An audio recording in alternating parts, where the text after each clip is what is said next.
Hey guys, Gabby here, your conscious health writer, disease prevention advocate, and self-awareness coach.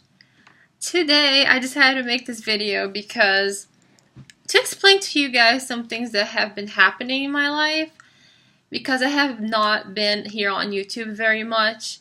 And the reasons for that is because I've been blogging much more. I feel like when I write things down, I can process my thoughts a little bit better.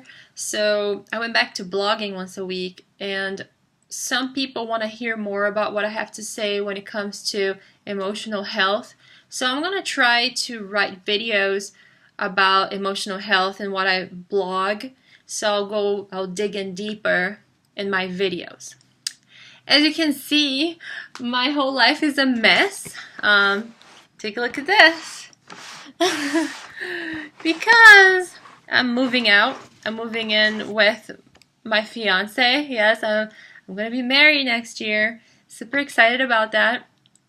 But anyway, if you are looking for self-awareness, personal growth, and holistic health subject, you're in the right place. So don't forget to hit subscribe if you haven't. The subject of this video is about narcissists and narcissistic behaviors. And that was the subject of my last blog post, and I will continue to talk about it in my next blog post about what to do to protect ourselves and leave those people, or live with them or leave them. I will explain to that in my next blog post, and maybe in my next video. But for now, I want to dig in deeper what I wrote this week about narcissists.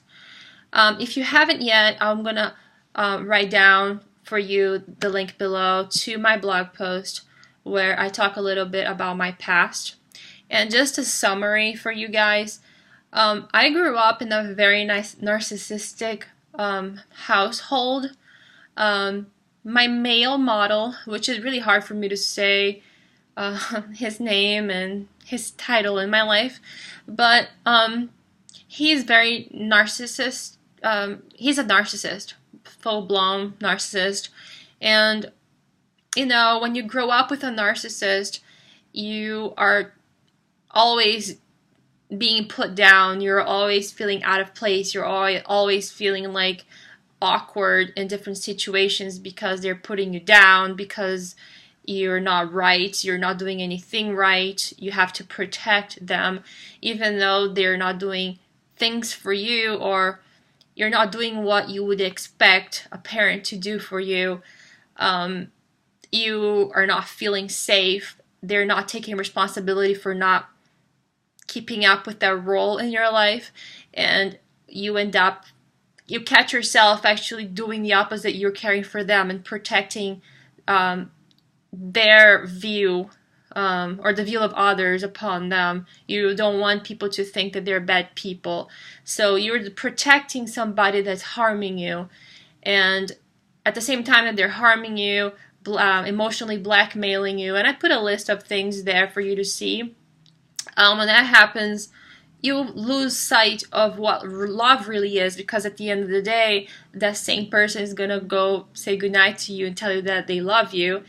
And when you look back in the day, you're like, you don't even know what that meant. It's just a word, because there's no feelings of love. There's just words when it comes to a narcissist.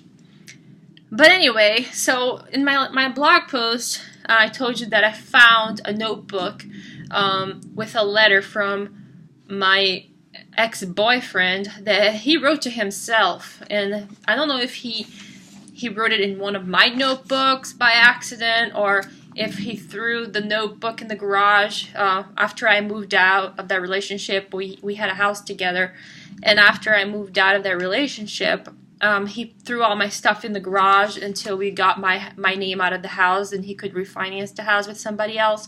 So I was on limbo, living with a roommate somewhere else, and he threw all my stuff in the garage.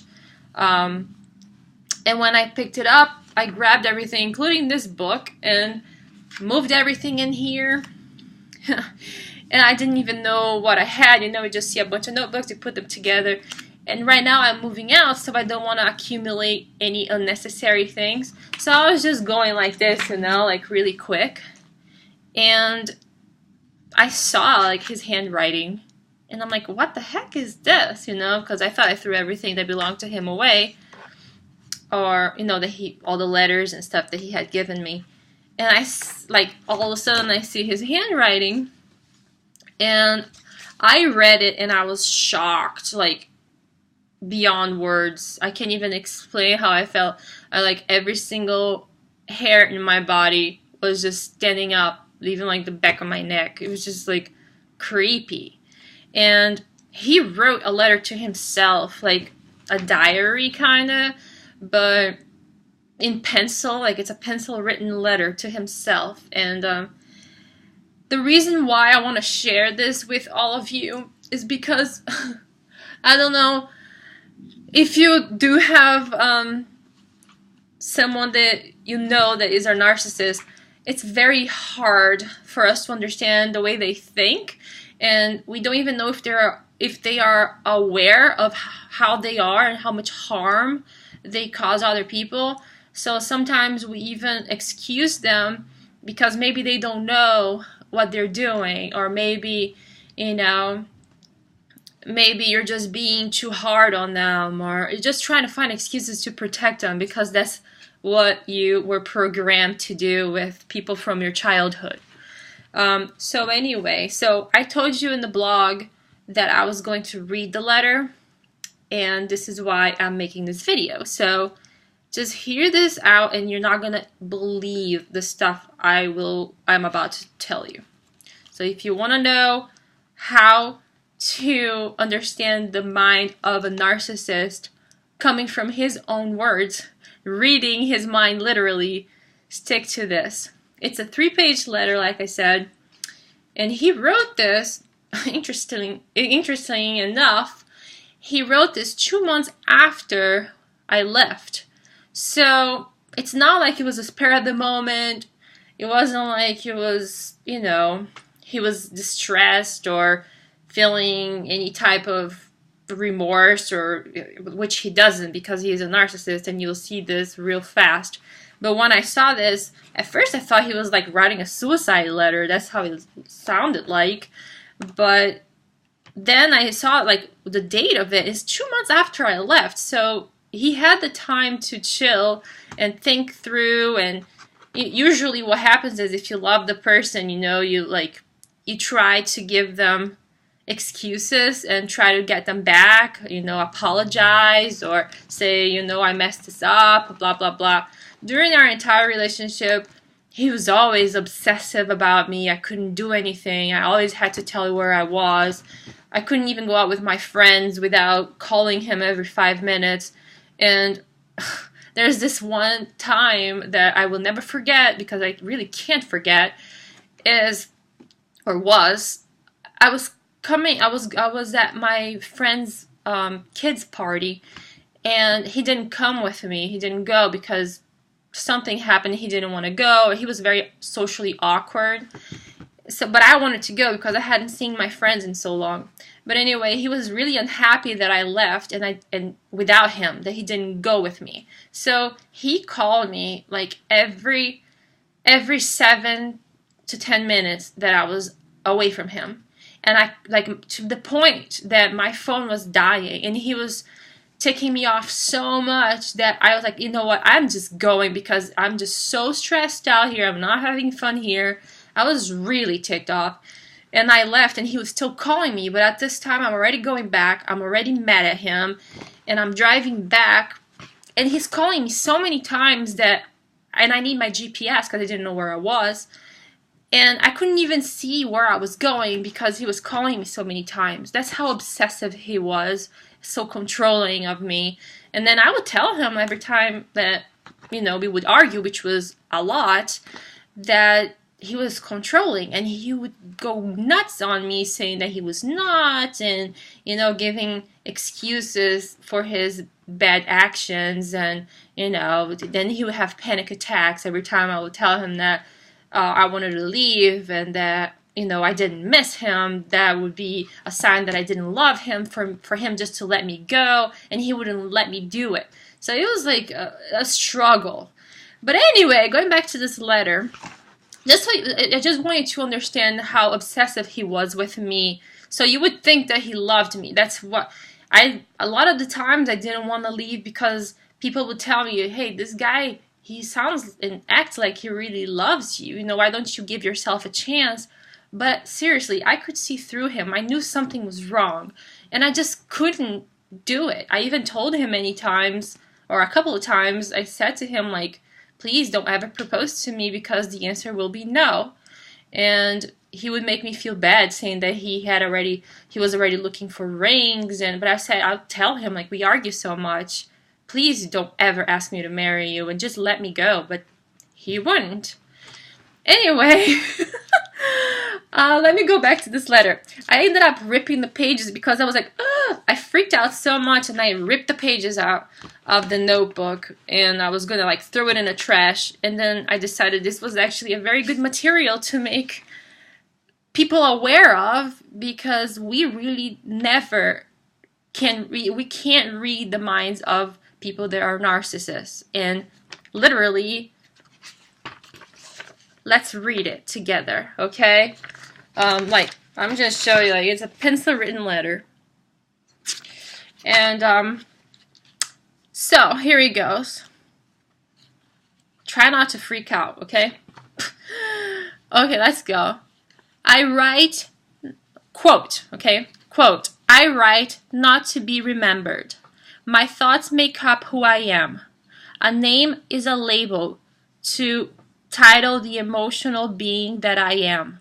Before I go, I wish to share the parts of me that go unseen, but are rarely unfelt. Sharing these feelings, memories, and emotions will hopefully change a single life for the better. It always begins in silence.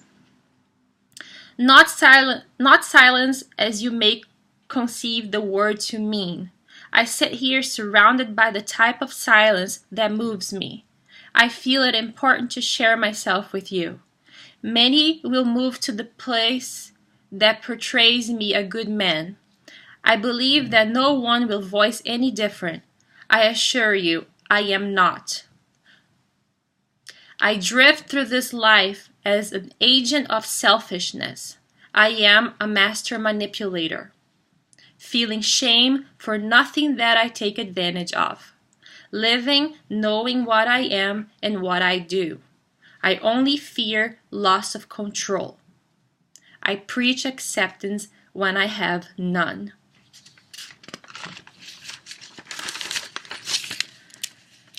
I hate harder and stronger than I love, and I love to feel my need for control. The person I came closest to knows this, but only as an angry guess, having no clue that the person she loved was the same that writes on these pages. Life for me is make-believe. I am who it is easiest to be.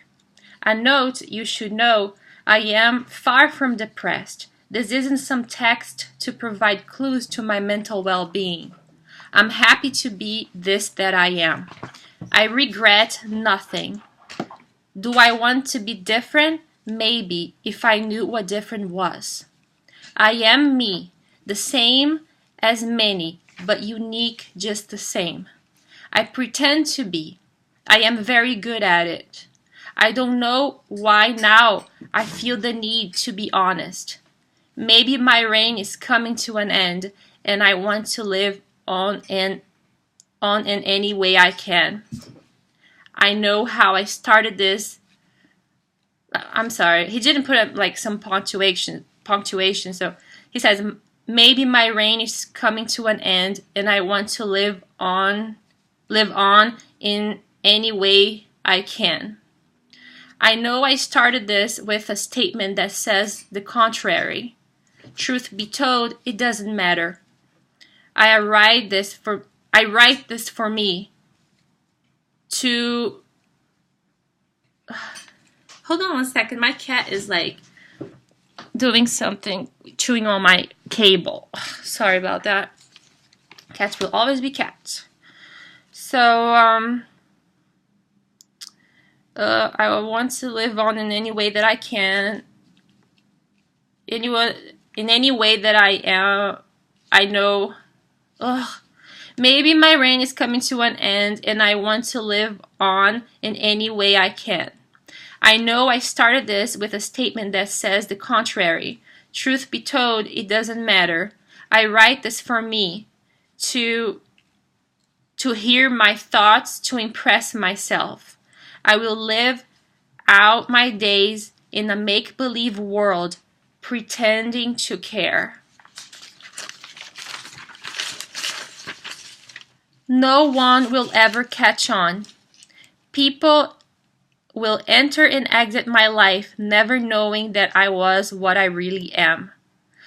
I'm addicted to personalities that want me. I want to be desired. I need it. I want to be everything for someone. I don't know why. My whole life isn't even me. My choices are driven by something more, something less. I shall build a church and bend the will of others. God, whom I believe in not, I am broken. Why do I wish to challenge the ways of others? I'm happy Gabby left. She needed to. I crushed her spirit. Sorry. Where was I? He said, I am happy Gabby left. She needed to. I crushed her spirit and brought monsters out of her. She may never be the same again. She may never be the same again. Well, I'm better off, really. But seriously, isn't this the creepiest thing, or one of the creepiest things you've ever heard in your life? And this, my friends, is what narcissists think of themselves. They know that they're narcissists. They know that they have a persona. They have to pretend to be someone. They have to be accepted by society. They know that they're different, and that's why they try to find people that are vulnerable. That's why he chose me when he did, when he saw me very vulnerable after leaving my ex-husband, and I was broken, and he saw that, and he latched onto me like a parasite, as I described in my blog. So, anyway, I just wanted to share this with you because I think that this is a treasure for the people who are victims of narcissists. Clearly, they know who they are. They have no regrets. They have no shame for anything that they do. No remorse. They feel no remorse. They're monsters. So I'll continue to write about narcissists on my next blog post. If you haven't checked it out, I'll put the link below for you to see. And don't forget to subscribe if you haven't. I'll talk to you later. Much peace being sent out to you. Please protect yourself. Please protect yourselves and know who you're dealing with, because life is so much easier when we do. Talk to you guys later. Bye.